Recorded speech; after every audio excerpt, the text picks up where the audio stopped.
The question is answered in about 300 words. The theme of the play is to attempt reconciliation between the Pandavas and the Kurus and not to provoke war. The envoy का जो theme है वो युद्ध को टालना है, ना कि इसको प्रोवोक करना है, इसको बढ़ावा देना है। एक समझौता, आपसी समझौता, सहमति बनाना ही द एनवॉय का theme. How far do you agree to this statement? आप इस स्टेटमेंट से कहाँ तक एग्री करते हो, सहमत होते हो? What is the theme of the play the envoy? ऐसे भी ये क्वेश्चन आ सकता है कि इस प्ले का थीम क्या है। Let's go ahead. We agree to the statement that the theme of the play is an attempt to strike reconciliation between the Pandavas and the Kurus.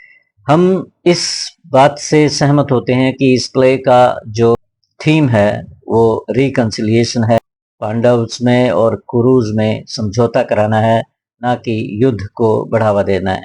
We know that Duryodhan didn't want to give Pandavas their due share from the kingdom. हम भली भांति जानते हैं कि दुर्योधन पांडवों का जो उनका ड्यू हिस्सा बनता है वो देने के लिए बिल्कुल भी रजामंद नहीं था।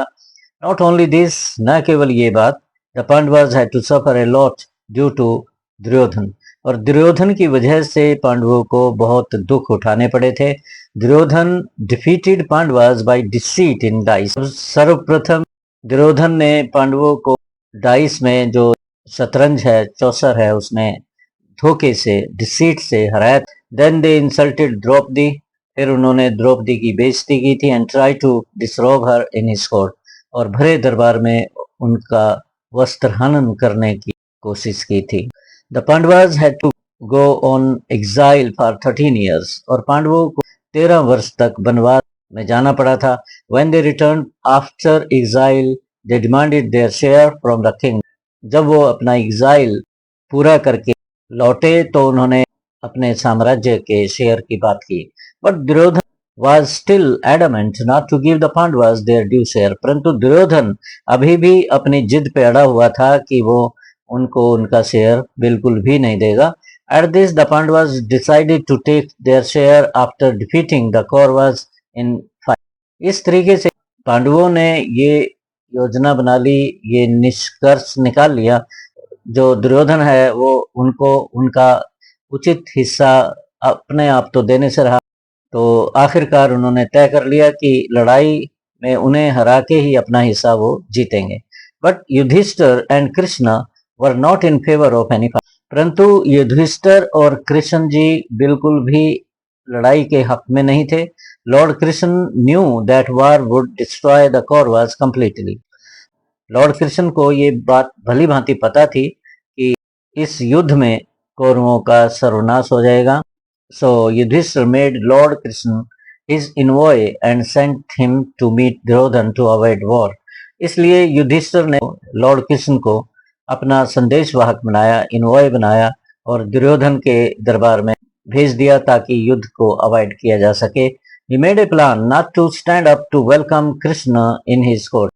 दुर्योधन बहुत ही दुराचारी था, आप जानते ही हैं। तो कृष्ण के स्वागत में दुर्योधन ने पहले से ही निर्णय कर लिया, जब उसे पता चल गया था कि कृष्ण एक दूत बनके उनके दरबार में पहुंच रहे हैं, उसके दरबार में पहुंच रहे हैं, तो उसने पहले से ही तय कर लिया था और अपने योद्धाओं को, दरबारियों को ये कह दिया था कि जब भी कृष्ण जी अंदर आएंगे, जैसे ही कृष्ण जी अंदर आएंगे, कोई भी उनमें से उनके स्वागत के लिए खड़ा नहीं होगा।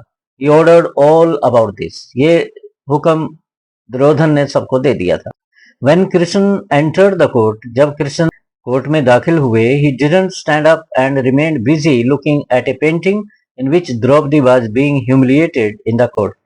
उसने अपने आप को द्रौपदी की एक तस्वीर देखने में अपने आप को बिजी कर लिया ताकि वह श्री कृष्ण के आगमन की अवहेलना कर सके। Shri Krishna advise Duryodhan to give Pandava share from his kingdom. तो बाद में दुर्योधन को श्री कृष्ण ने सलाह दी कि वो पांडवों का उनका शेयर जो बनता है साम्राज्य में से वो दे दे। He also told him about the serious consequences of the fight between them, और भली भांति चेताया दुर्योधन को कि यदि युद्ध हुआ तो उसमें सर्वनाश हो जाएगा, लाखों लोग मरेंगे। But Duryodhan was not ready to make a compromise with his brothers Pandavas. परंतु दुर्योधन बिल्कुल भी तैयार नहीं था कि वो पांडवों के साथ कोई समझौता करे. Rather he was under the effect of his false pride, बल्कि वो अपने झूठे घमंड के प्रभाव में था. Lord Krishna grew very angry, और दुर्योधन ने दरबार में श्री कृष्ण का अपमान भी किया. इस बात से लॉर्ड कृष्ण एंग्री हो गए दुर्योधन से. He decided to kill him and his army by using Sudarshan चक्र. जब श्री कृष्ण का दुर्योधन ने बहुत अधिक अपमान किया तो गुस्से में आके श्री कृष्ण ने सुदर्शन चक्र के साथ दुर्योधन को और उसकी आर्मी को मारने का फैसला कर लिया. बट धृतराष्ट्र जो दुर्योधन के फादर थे वो जानते थे, श्री कृष्ण की पावर्स को जानते थे. उन्होंने उठकर अपोलोजाइज किया, लॉर्ड कृष्ण के सामने माफी मांगी और उन्हें शांत किया. After that Krishna left the court. इसके बाद श्री कृष्ण दरबार छोड़ के बाहर चले जाते हैं.